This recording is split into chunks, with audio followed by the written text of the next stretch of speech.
Sean todos bienvenidos a la Cátedra UNESCO 2013, un espacio dedicado a la reflexión sobre los aportes del pensamiento iberoamericano, las políticas de comunicación y los retos actuales de la investigación en comunicación.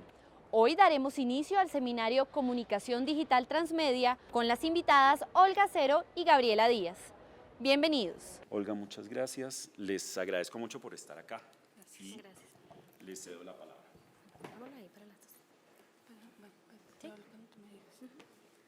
Bueno, buenos días. Yo soy Olga, nosotros venimos en representación de Medio de Contención Producciones, ella es Gabriela. Queremos presentarles hoy un proyecto de una iniciativa de un web documental llamada Meandros. Bueno, primero, ¿cuál es la productora? Medio de Contención Producciones es una productora que está interesada en el conflicto latinoamericano, en mostrar otra mirada más allá de la que conocemos como colombianos, que es el efecto noticioso. Nosotros conocemos a través de lo que nos muestran los medios y no a través de las verdaderas voces de sus protagonistas en las diferentes regiones. ¿Qué queremos hacer? Mostrar el conflicto más allá de la distorsión, mostrarlo como es, cómo se gesta en las diferentes regiones. Y a través de los documentales, que es lo que produce esta productora, permitir mayor acceso a estas dinámicas de conflicto, a estas realidades, para poder tener como una mejor conversación entre nosotros, un mejor debate. También es una apuesta como por ofrecer otras miradas, ¿no? Como desde el reconocimiento de no hay una única verdad, no hay una única propuesta de cómo comunicar o cómo contar un conflicto. Esta es una propuesta desde una investigación con la comunidad con la que se esté realizando el trabajo, una investigación que lleva de un tiempo, de un acompañamiento para poder conocer y poder permearnos de esas realidades. También demostrar cómo a partir de la construcción del audiovisual en conjunto con cada comunidad, que ellos también puedan aportar cuál es su visión de esos audiovisuales o cómo quisieran también ser representados en ellos, ¿no? Esto es lo que ponemos como antropología visual, que es a partir del conocimiento, a partir de la investigación de la historia y de la antropología, lograr dar una imagen audiovisual como un resultado. Está Manuel Ruiz Montealegre, que es historiador antropólogo, Héctor Ulloque Franco, que es cineasta, que también está vinculado con Cunquat, que es otra productora en París, y ellos son los socios fundadores de esta productora.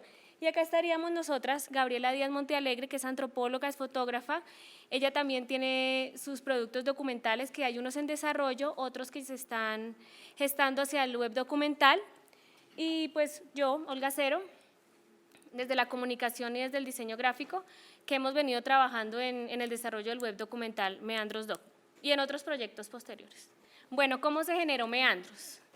Meandros, el primer trabajo que tuvo Medio de Contención Producciones, que fue dirigido por Héctor Ulloque Franco y por Manuel Ruiz, fue Hartos Cebos Aquí Hay, que se realizó en el 2006 en Bolivia, que buscaba exponer como las diferentes miradas de los cocaleros, de las regiones, de las uniones indígenas, de las agremiaciones, cuando se eligió a Evo Morales como presidente. Entonces todo tomaba temas de la coca, del territorio, de las regiones, de sus especificidades, y que en un momento en que llegó acá a Colombia, que ellos lo presentaron 3 veces en el Guaviare, bueno, entre otras, ¿no? Cuando lo presentaron en el Guaviare, la gente del Guaviare respondió, después de las presentaciones, dijo, bueno, acá pasa lo siguiente en el territorio, tenemos estas inquietudes, o sea, fue algo adicional que fue muy bonito porque presentaba como la voz de sus protagonistas desde ellos mismos que querían hablar, no a partir de, como les decía, el hecho noticioso, no mediado, sino que exponer sus lógicas y sus conflictos, sus situaciones particulares. Este documental, Hartos Cebos Aquí Hay, logró el reconocimiento, ganó el premio al mejor documental en Biarritz en el 2006 y el premio Otras Miradas en el 2008. Bueno, entonces a partir de allí, sí, ese proceso de difusión en estos 3 lugares, cuando se generaron estas voces, pues esa es la mirada. Yo pienso que es la mirada del cineasta, como su sensibilidad, que le permite reconocer qué es lo que hay que mostrar y qué sería bueno presentar a los demás para generar como su visión, pero permitir también ese debate. Se buscó presentar a la gente, decir qué sentían, qué pensaban, explicar su entorno, y ahí fue cuando se comenzó esto que yo les comentaba y que le comentaba también Gabriela, que es esa investigación que siempre es el soporte que permite entregar una visión que sea una visión seria, una visión que esté comprometida, crítica y que permita algo más que lo que siempre hemos visto de los mismos lugares. Como contaba Olga, cuando se presentó Harto Cebos aquí ahí en el Guaviare sucedió algo interesante, porque todo surgía como de una idea de reconocer los rostros de aquellas personas que se relacionan con la coca en distintos lugares. Entonces fue muy interesante hablar cuando se habló de lo que era el Guaviare en Bolivia. Los compañeros del Chapare decían como, uy, pero entonces allá que hay harta coca, los movimientos deben ser muy fuertes, ¿no? Y al contrario, en el Guaviare, cuando se mostró el documental, entonces decían, uy, pero allá debe haber harto conflicto, ¿no? Entonces es como una misma realidad, como por ejemplo una planta, cómo genera distintas situaciones, distintos tipos de relaciones, distintos conflictos en zonas del mundo diversas, que al final no están tan lejanas, pero pues se construyen por una historia, por unas tradiciones de manera muy distinta. Entonces surgió la iniciativa de contar esa historia de las comunidades que vivían alrededor de la coca en el Guaviare desde otra visión que no fuera, como dice Olga, las noticias o no sé, pues el periódico, la televisión o algunas novelas que habríamos podido leer o algunas investigaciones. Entonces, algún referente que había, por ejemplo, de documental del Guaviare era ¿Por qué lloró el coronel?, a propósito de la masacre de Mapiripán sobre el coronel Euskadi. Entonces, se propuso abordar, el Guaviare es una zona de colonización que ha tenido distintos momentos, pero sobre todo es una colonización a partir de desplazamientos por el conflicto armado, pero sobre todo por el conflicto bipartidista en la zona central del país. Entonces, mucha gente que o estaba perseguida o era un tanto paria en esta zona, terminó yéndose a zonas lejanas del país donde pues más o menos el territorio no era de nadie. Entonces tú pasas de tener básicamente de no tener un lugar a tener tu propio territorio. Entonces así se fue colonizando gran parte del Guaviare que entra con las bonanzas de la marihuana y luego posteriormente las que mejor conocemos, la bonanza de la coca. Entonces fue una colonización que se desarrolló por pura riqueza de lo que obtenían los cultivos ilícitos que llaman ahora. Sin embargo, posteriormente hubo varios auxilios del Estado o del gobierno para poder fortalecer los cultivos que tenían más allá del cultivo de la coca. Pero estos auxilios del gobierno han sido un tanto fracasados en la medida en que por un lado te apoyan para cultivar, pero por otro lado fumigan para acabar la coca. Entonces termina en contradicción una cosa con la otra. Eso pues sumándole la presencia de tanto grupos de las FARC como luego la entrada de grupos de paramilitares en los años 90 pues generó diversos conflictos de carácter militar. En ese contexto pues encontramos en la investigación tanto comunidades indígenas que están los Nucac, están los Jiu, que antes se conocían como Guayabero, están los Tucano, que vienen desplazados del Baupés, y dentro de esa gran familia de los Tucanos pues hay distintos grupos indígenas que son más de 10. Sí, pues presentar primero el territorio, pues para que lo reconozcamos de pronto.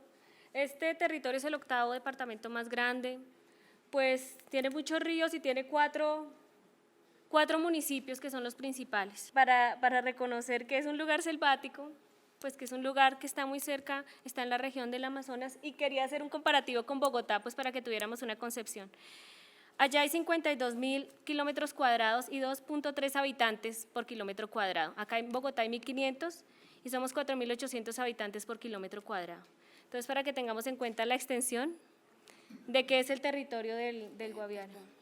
Antes también hay una particularidad del territorio, como del cambio que ha vivido el Guaviare, y es precisamente está en esa entrada de lo que es la Amazonía y lo que es la Orinoquía.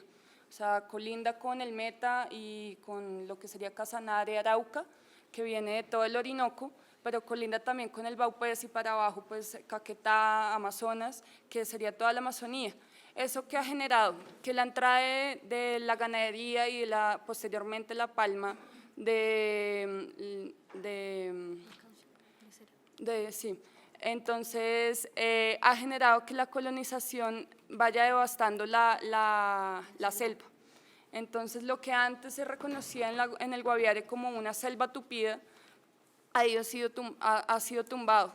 Y eso también ha afectado a las comunidades que han vivido ahí. En esa medida, por ejemplo, los grupos indígenas que dependían de cazar churuco, de recoger pepas, de vivir en un entorno de selva, han tenido que ser desplazados a zonas donde la colonización ha vuelto casi árido el territorio. Entonces eso también, como lo veremos más adelante, ha afectado ese tipo de relaciones que hay, por ejemplo, entre colonos e indígenas. Pues estos son algunos de los referentes que tenemos sobre el Guaviare. Los primeros testimonios para apagar un incendio, y en ese momento se desató el ataque armado en el que murieron un niño y un policía. Por lo menos 27 personas resultaron heridas. Tenemos imágenes exclusivas, ustedes ya vieron algunas de ellas, y también nuestros enviados especiales. Julián Ríos, tenemos en este momento comunicación con usted para preguntarle qué nuevos detalles se conocen de esta acción armada. Buenas tardes. Muy buenas tardes, pues hemos conocido que cerca de 200 hombres de la policía y el ejército se han desplegado a los alrededores de Miraflores. Las FARC intentaron hoy asesinar al exgobernador de Guaviare y candidato al mismo cargo, José Alberto Pérez. En el atentado murieron 4 policías que lo custodian.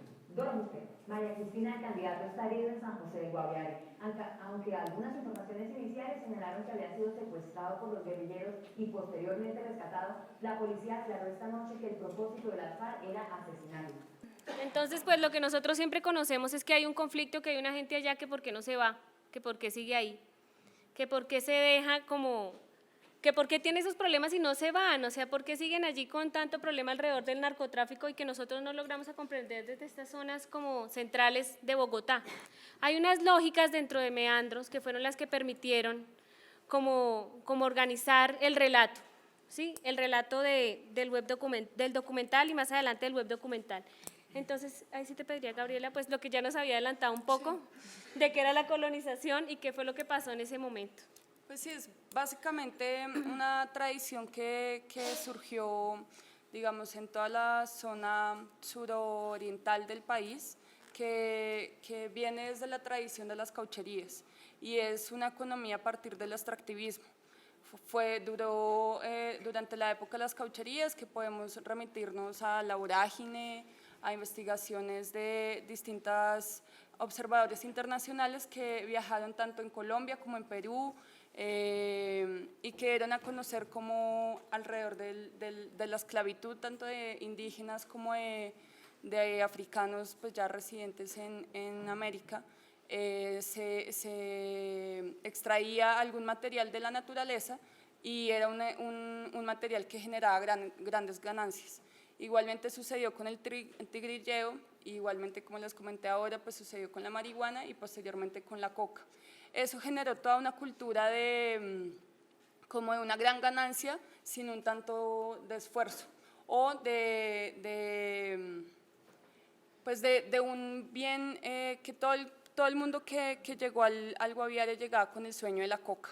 Y tú llegas a hablar con mucha gente no es del Guaviare, ya como para reconocer generaciones que son oriundas del Guaviare como tal, vas a encontrar gente no mayor de 35 años y todo el mundo venía con el sueño de que ahí se le iba a arreglar su vida. Y entonces que ahí ya me iba a volver el más rico y que, mejor dicho, ya iba a tener todo mi futuro arreglado. Sin embargo, después de la segunda bonanza de la coca en los 90s, comienza a caer el precio de la coca a nivel mundial y comienzan a haber muchas más respuestas luego con el Plan Colombia, digamos de carácter militar, así como de las fumigaciones, en respuesta a los cultivos de coca que había en el Guaviare, así como en otras zonas del país. Eso genera una crisis que yo creo que las comunidades no tuvieron cómo responder de manera tan efectiva como a decir, listo, ya no tengo la coca, entonces paso a este tipo de cultivos porque es lo que demandan muchas comunidades en el país y es el Estado me fumiga mis cultivos, pero no me da unos auxilios para yo poder comenzar con otros cultivos que me puedan dar el sustento para mí, para mi familia, para la comunidad en general. En este punto, como les comenté antes, una de las salidas que han tenido campesinos o colonos que tienen mayores fuentes de ingreso es tanto el ganado como la palma, que si uno coge la carretera por el Meta hacia el Guaviare, vas a ver hectáreas y hectáreas y hectáreas de palma, que es de esos tipos de cultivos que también se están volviendo generalizadores, ¿no? Y que acaban también con el suelo pues, para tener otro tipo de cultivos, lo que limita un poco la diversidad también natural. Pues acá yo añadiría que como hubo dos bonanzas, y hubo un momento que se fue la gente, dejaron las casas, y esas casas fueron retomadas por los indígenas, pero a su manera indígena. O sea, ellos se apropiaban de los espacios, pero hacían sus toldos, sus otro tipo de cosas, no sé el nombre técnico. Pero entonces se hacían allí y la ocupaban de otra manera que a uno le parece igual terrible, porque uno dice, ¿por qué no conviven en la casa como está diseñada? O ese tipo de cosas. Y también hay otros comentarios de los indígenas que dicen, este territorio era nuestro, llegaron los colonos, lo tomaron, ellos fueron más hábiles, hicieron las escrituras y nosotros ¿qué hacemos? O sea, ya no es nuestro, ya no hay algo que nosotros podamos hacer al respecto. Entonces, pues, ese tipo también de otros personajes que llegaron a ocupar el territorio. La coca, como decía Gabriela, pues, ¿qué es lo que generó la economía en un momento? La economía del narcotráfico. Pero también acá unas políticas que el gobierno quería que cambiaran de sembradíos y hubo también marchas, la gente también protestaba, bueno. Hubo unos contratos, como podría yo arriesgarme a decir de lo que está pasando ahora, que hagan otro tipo de cultivo, o sea, nosotros vamos a apoyar el campo, vamos a ayudarlos a hacer cosas, pero no le respondieron, y eso fue la marcha de las mazorcas, que fue en 1985, que fue un año después de que el gobierno incumpliera. Y en el 95 y en el 96 movilizaciones por las fumigaciones, que pues sí, acaban la tierra y ellos no pueden sembrar otras cosas, pero ¿qué se piensa en ese territorio que tiene otras dinámicas y otros protagonistas, otros actores? Un poco como durante mucho tiempo las FARC tuvo gran, pues no solo reconocimiento, sino como gran poder en el territorio del Guaviare. Esto viene de una tradición, como les comentaba, hay dos tipos de migraciones hacia el Guaviare, una que viene de la zona cundiboyacense, que básicamente vienen desplazados por la violencia bipartidista, pero viene otra colonización desde el Tolima y desde el Huila, o lo que antes llamaban el Gran Tolima, que atraviesa por una, digamos, con una herencia ya de lo que eran las guerrillas que luego vamos a conocer como las guerrillas liberales del llano. Entonces, este tipo de migración que viene desde más del sur tiene una formación un tanto más comunitaria. Entonces, la formación que ellos hacen en su territorio nuevo, es decir, en el Guaviare, responde a unas lógicas de como una idea más de comunidad, en la cual surge también pues, como la presencia del comunismo y la presencia de las FARC, y tiene mayor acogida como poder, digamos, local. En eso, además, pues que la presencia del Estado, al igual que en otras zonas del país, que digamos en ese momento, por ejemplo, el Guaviare fue comisaría como hasta muy tarde, fue de los pocos departamentos que logró volverse departamento ya pues hacia el final del siglo XX. Fue en el 91. 20. Entonces la presencia del Estado generó muchos vacíos que las FARC fue llenando. Entonces, ¿cómo se resolvían conflictos locales, así como esta es mi vaca, no, que es mi vaca, que es mi vaca? Tipo de conflictos que no había ni policía, no había ninguna presencia del Estado que pudiera definir cómo solucionar conflictos. Eso hizo que la guerrilla tuviera un poder hasta alrededor de mediados de los 90 hacia finales, que es cuando entra sobre todo los paramilitares por el Meta, cuando ocurre la masacre de Mapiripán, luego el siguiente año ocurre la masacre de Puerto Alvira, cruzan por Caño Jabón, que no nos podemos devolver al mapa, ¿cierto? ¿O sí? ¿Está muy atrás? Bueno, esta línea roja es la carretera que viene desde el Meta, y pues llega luego hasta Calamar, acá. Sin embargo, la entrada de los paramilitares es por, a ver, no sé si alcanza, pero más o menos por acá, donde está la flecha, para allá arriba, se puede Sube con la ver. flecha. Eso. Allá arriba, después del río, ese es el río Guaviare que limita el Meta con el Guaviare. Allá queda Mapiripán, entonces ellos ingresan, atraviesan el río, ingresan por lo que se conoce en el Guaviare como la trocha ganadera y hacen una serie de masacres y una serie de hostigamientos a todas las comunidades con, pues, digamos, con la razón de que todas las comunidades que estaban ahí eran también farianas, por así decirlo, y terminan haciendo masacres en distintos poblados que son bastante reducidos y se vuelven lo que conocemos como pueblos fantasmas. Eso sucede así como sucedió en Puerto Alvira, que es uno, pues más adelante les comentaremos, pero es un nuevo proyecto documental de medio contención, como sucedió en varios poblados de la trocha ganadera, es donde llegan los indígenas a recolonizar esos poblados. No sé si quieres que hable más de eso. No, aquí ahorita. Yo creo que Sí. Bueno, esto ya lo comentamos. Estos son los personajes como más representativos de Meandros. Entonces el personaje principal en realidad es el colectivo, es la unión de todas las individualidades, como las historias particulares de cada uno, que son las que conforman estos meandros, que es el ir y venir del río, esta forma en que los antagonismos conviven como en un mismo territorio y que en un momento dado tienen que llegar a acuerdos y enfrentarse, y digamos, no enfrentarse, sino como convivir. Entonces, pues los colonos, que ya comentamos quiénes eran los que llegaron en estas bonanzas, aprovechando la oportunidad de tener tierra en un territorio colombiano. Los campesinos, que son los que estaban allí, que es la dinámica de la siembra de la coca, pero que pues también tratan, hay programas del gobierno ahora que les permiten como sembrar otras cosas, o pues que quieren que la gente haga otro tipo de dinámicas, como programa de familias guardabosques, o los programas de proyectos productivos desde el Estado con otros, digamos que impulsadas por otros entes que no son del Estado, como Estados Unidos, que fue el primer interesado en que quitaran aquí la droga.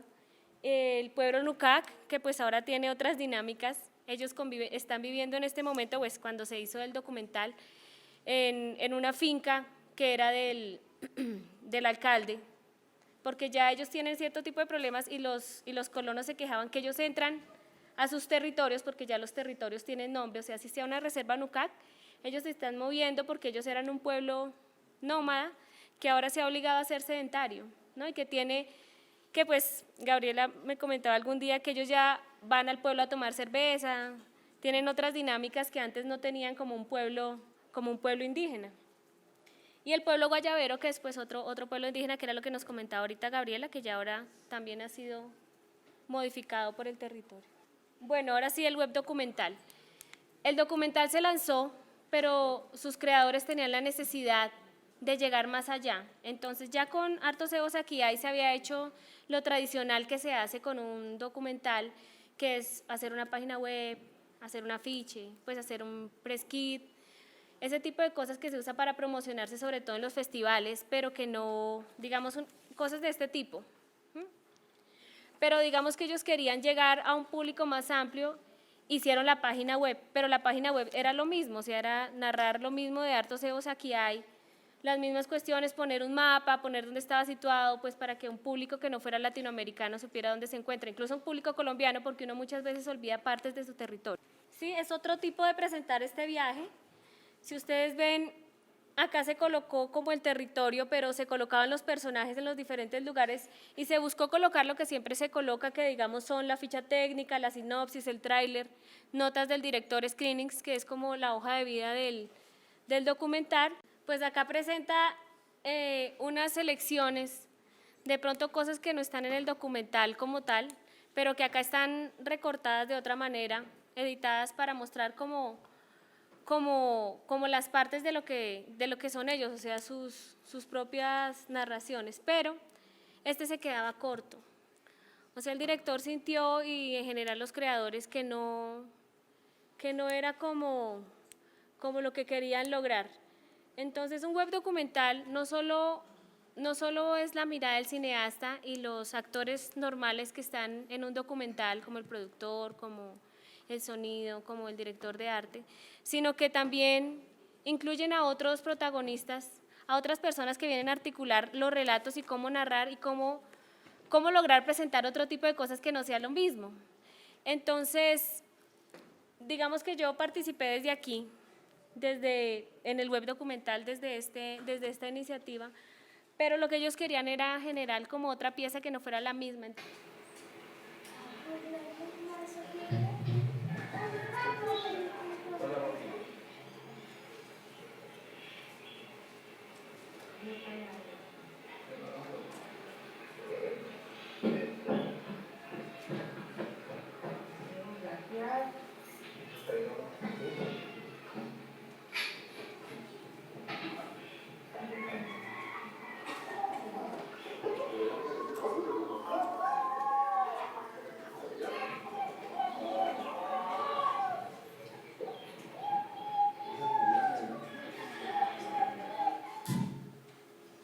Bueno, este fue el primer intento, pero yo quería mostrarles acá también como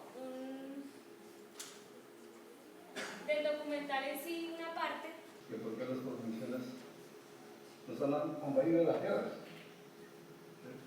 De ahí uno ya preocupado de por qué. Pues ellos, es muy diferente. El colono sale, cambia el rato, entra el rato, sale, entra el rato. Bueno, cociendo hasta que se embolata la cosa de las tierras, nuestra tierra, digamos nuestros sitios. Se pierde por eso. Ahí era que nosotros siempre partíamos mucho sentimientos nuestros.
Contextualizar mejor qué es lo que está sucediendo.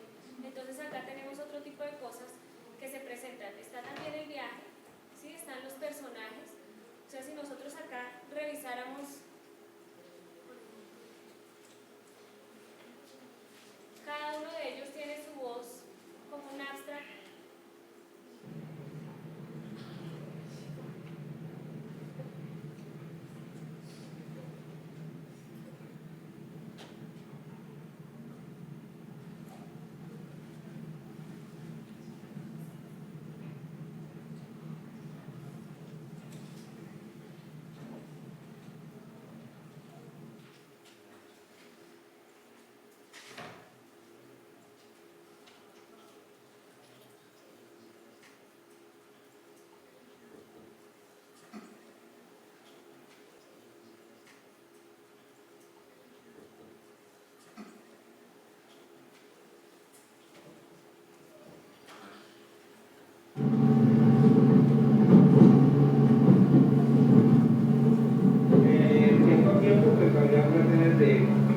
De grupos al margen de la ley, también de la fuerza pública. pero era un poco complicado para uno como transportador movilizarse, o el pasajero o el campesino transportarse con uno. Hay partes en que se cobra el impuesto a la gente, tanto unos como nosotros, y eso de encarecer más las cosas. Y que siempre donde hay los grupos al margen de la ley siempre están vinculados.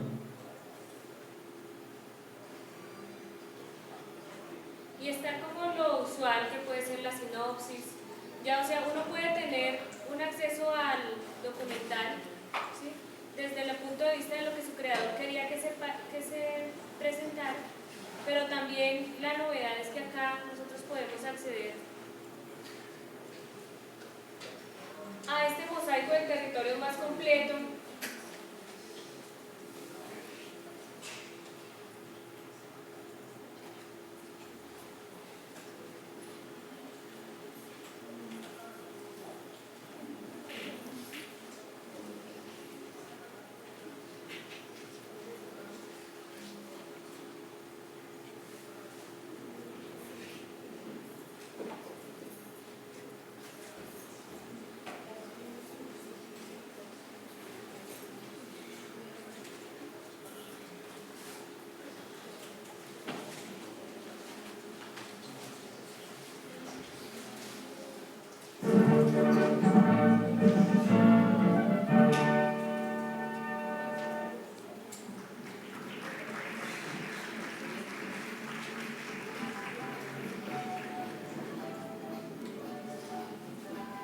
Entonces la idea es alimentar como con los diferentes,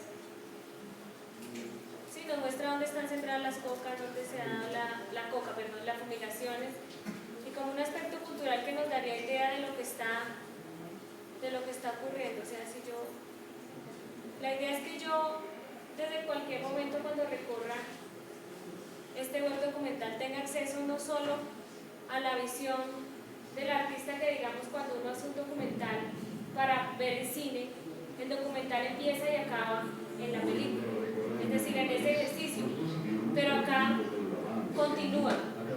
La idea es que se siguiera llenando, se siguiera llenando ese territorio, esos meandros se siguieran construyendo a partir de lo que sigue pasando, y no es acabado, o sea, no es tanto, piensa que sigue y se puede seguir llenando.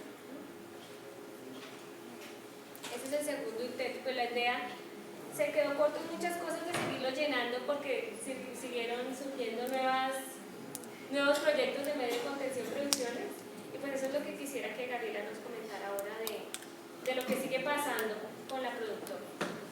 Yo creo que también uno de los puntos claves de por qué la transmedia en el documental, o por lo menos desde nuestra visión, es reconocer que estas realidades que nosotros retratamos, a las que nos acercamos y que nos interesan que otros también conozcan, son realidades que precisamente no son acabadas. Como cuenta Olga, pues un documental de la manera tradicional es la historia que yo cuento, de la manera que yo la cuento y cómo la muestro, y hasta ahí llegó.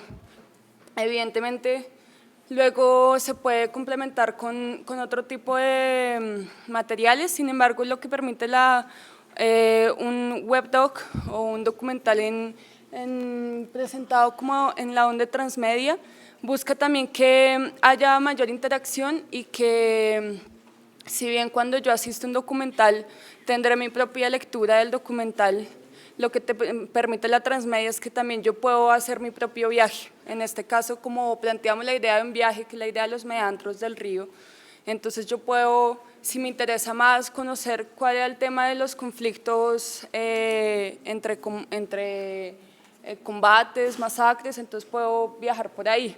Pero si me interesa un poco más conocer como el carácter cultural de las distintas comunidades, puedo caminar por acá. Entonces es ofrecer otro tipo de interacciones que puede tener el público, el espectador, con una información que muestra también esas realidades que son mucho más complejas, ¿sí? Eso por un lado. Ahorita estamos avanzando con varios proyectos, tanto de documental como de webdoc también. Entre esos está el que estamos realizando, se llama Reflejos de un desencuentro. Reflejos de un desencuentro parte desde Meandros también. Yo realicé junto con los realizadores la investigación Sin embargo, mi investigación se centró en pueblos indígenas. Trabajé con los Nukak y con los Hu, principalmente que aparecen en el documental. A partir de ese trabajo de investigación para el documental realicé una investigación de tesis en antropología que giraba con la idea de también hacer un documental junto con los Nukak. Entonces lo que yo planteé fue como un camino, de no llegar un día y decir, bueno, yo quiero hacer un documental con ustedes, mi interés es este, tal, entonces ¿cómo lo hacemos? Sino de iniciar un camino con ellos. Entonces lo que yo hice fue una investigación de antropología visual, de analizar ellos cómo percibían esas imágenes que han sido tomadas. La imagen del Nukak en Colombia es una de las imágenes más utilizadas de pueblos indígenas, porque podríamos decirlo así, es uno de los pueblos indígenas más exóticos que tenemos en nuestro país, por el hecho de ser nómadas, por el hecho de que fueron descubiertos, como algunos dicen, hasta hace 25 años, por el hecho de que todas sus prácticas estaban muy relacionadas con la selva, a diferencia de otros grupos indígenas que fueron teniendo interacciones desde mucho antes con colonos, campesinos o otro tipo de comunidades. Ellos tenían apenas poco conocimiento de quiénes éramos nosotros, así como nosotros teníamos poco conocimiento de ellos. Entonces, la investigación giró en torno a ellos cómo se relacionaban con el medio fotográfico como tal, qué hacían con las fotos, cómo las usaban, qué decían de los contenidos, y básicamente habían dos líneas, una de entender la fotografía como dispositivo de memoria, que hablaba de la fotografía en sí misma tiene una relación con la muerte, como lo diría Roland Barthes, nos lleva a una idea de un pasado, de algo que se retrató, pero también la fotografía en sí vuelve a quien es fotografiado un objeto, al volverlo fotografía. Pero la fotografía en sí misma también se puede animar. Entonces, cuando yo la veo, me provoca algo y la fotografía misma entra a tener una relación conmigo. Al ver una fotografía de un familiar o de un integrante de mi comunidad, así no sea cercano, sea una persona que yo sé que existe pero no tengo relación, pero que está haciendo unas prácticas que, por ejemplo, yo ya no estoy haciendo o estoy haciendo de manera distinta, me genera reflexiones sobre lo que ha sido mi comunidad, sobre la historia de mi comunidad y sobre lo que yo también estoy haciendo ahora. Entonces, era entender ese dispositivo de memoria no como una cosa únicamente del pasado, sino como esa relación de un pasado con un presente que yo estoy construyendo, y también con una identidad cultural, con quién soy yo ahora, quién soy yo ahora con respecto a un grupo al que pertenezco, que tiene ciertas tradiciones, que ha cambiado otras, porque una de las propuestas también desde el documental es entender que ningún grupo, ninguna persona es totalmente fija para toda la vida. Es decir, y ese es uno de los motivos que ya les voy a comentar del documental de Reflejos. La otra línea de la investigación fue la idea de la fotografía como espejo, también como presentar fotografías de esa persona que iba a ver su fotografía, es decir, yo me veo a mí misma en esta fotografía. ¿Y qué me produce eso? ¿Qué produce cuando yo durante mucho tiempo no tuve una relación con un espejo, por ejemplo? ¿Qué implica verme? Entonces eso también genera ya reflexiones mismas sobre el propio ser, como sobre yo cómo me pienso como Gabriela, pero también cómo me puedo pensar como colombiana o como indígena, si me quiero reconocer como tal. Entonces eso me generó una serie de conversaciones con ellos, de ellos cómo querían ser representados. A partir de eso hablamos, por ejemplo, hay un documental que no sé si lo conozcan, se llama Los Nómadas Verdes, que realizó una coproducción francesa con un realizador colombiano en los años 90, más o menos como en el 92. Los últimos nómadas verdes es que se llama. Y ellos lo que planteaban es que ellos ya no son así.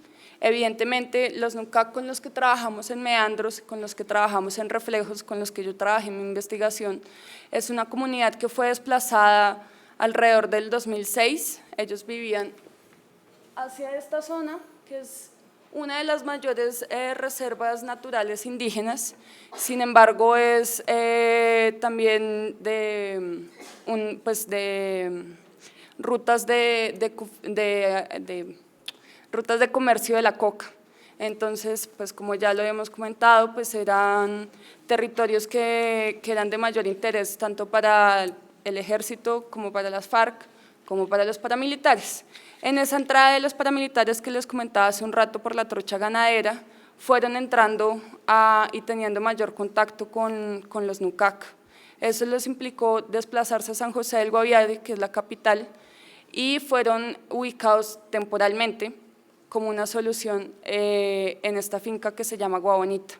Pero lo que es temporalmente ha pasado más de 7 años y ellos no han podido retornar a su territorio y no han podido retornar a un territorio que tenga unas condiciones similares al anterior. Esto es una finca alrededor de un montón de fincas ganaderas donde no tienen ni micos, ni pepas, ni lapas, ni ninguno de los alimentos con los cuales normalmente se alimentaban. Eso generó entonces que el gobierno como respuesta diera ayudas de alimentación, de salud, de educación, pero eso ha acelerado bastante sus cambios como comunidad. Entonces, evidentemente ellos al estar tan cerca al pueblo, entonces los chicos ahora tienen todo su grabadora, les encanta el reggaetón, les encanta el vallenato, les encantan los corridos, que es la música que uno escucha allá, porque también esa es como la cultura que se va construyendo alrededor de, por ejemplo, de la coca, o lo que algunos llamarían en algún momento como la cultura, la narcocultura, o bueno, le han dado distintos nombres.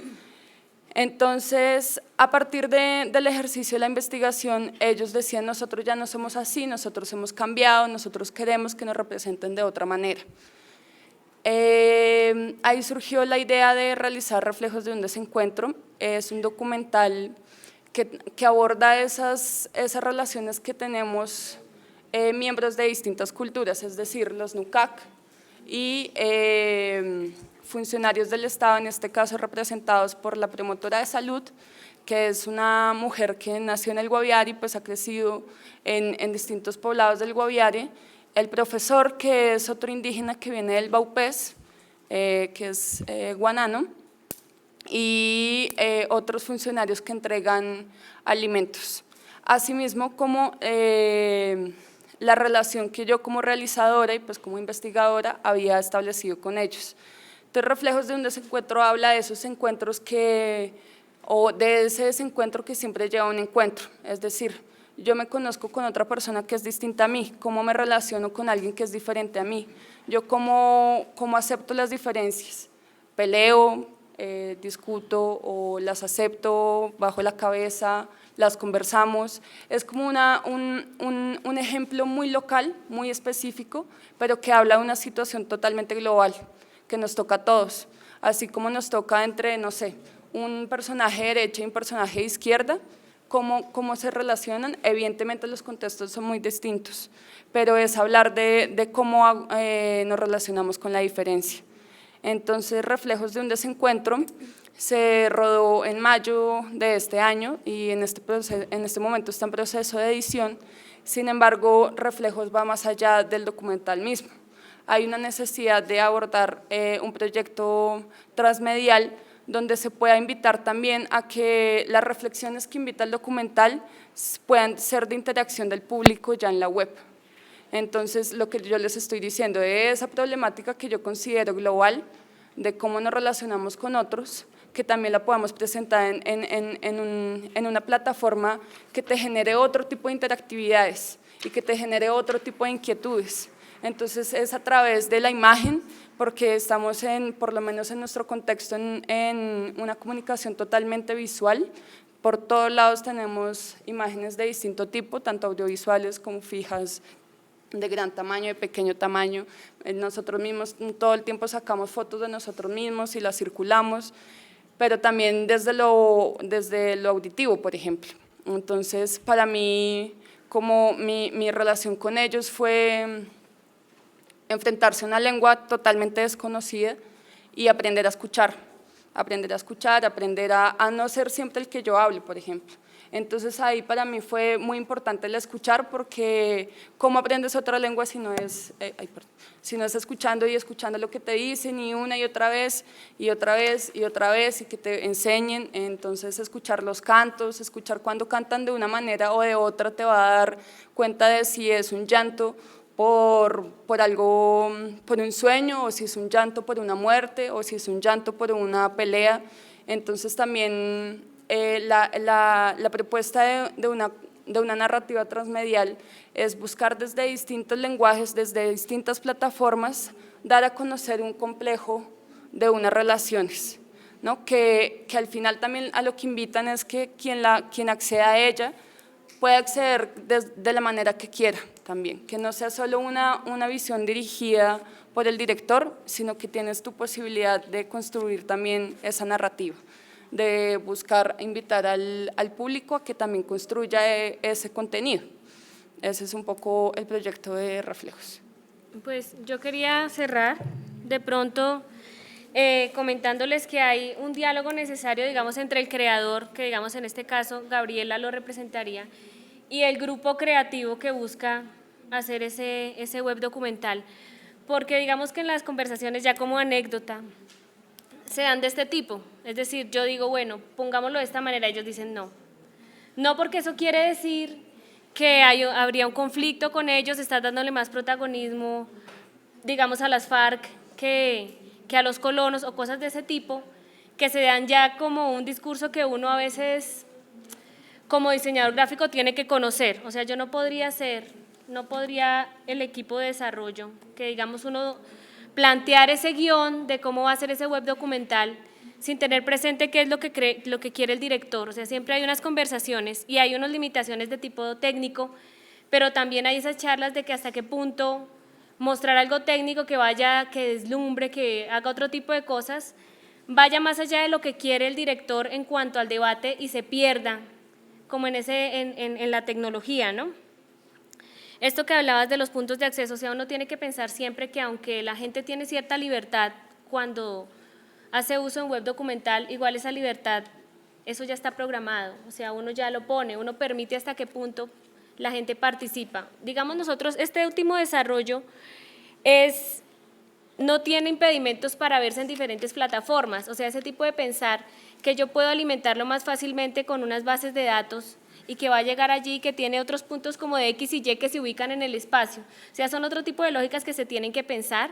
Hay otra persona que tiene que pensar cómo narrarlo y no solo va hasta el punto del web documental, sino que, por ejemplo, en el caso de Reflejos de un desencuentro, va a ir a un libro de fotografías, va a tener otro tipo de cosas que se están desarrollando, que se están pensando como equipo para ver cómo se plantean, para que cada uno realice su propio viaje. O sea, esto también es un segundo guión, son otras personas involucradas y genera otras dinámicas más allá de la estética de hacer una página web desconectada, porque tiene que dialogar con lo que es el documental en sí. Hay web documentales que se han desarrollado solos para la web, pero estos que en este caso ha hecho Medio Contención Producciones tienen dos pasos.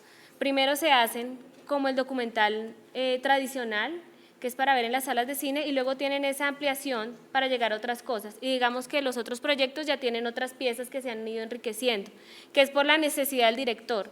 O sea, no es en el momento en que uno dice hagamos hartas cosas para que tenga altos puntos de llegada, sino que se gestan por la misma necesidad de las narrativas. Gracias. Damos agradecimiento a Olga Acero y Gabriela Díaz por participar en el seminario Comunicación Digital Transmedia. Los esperamos en una próxima ocasión.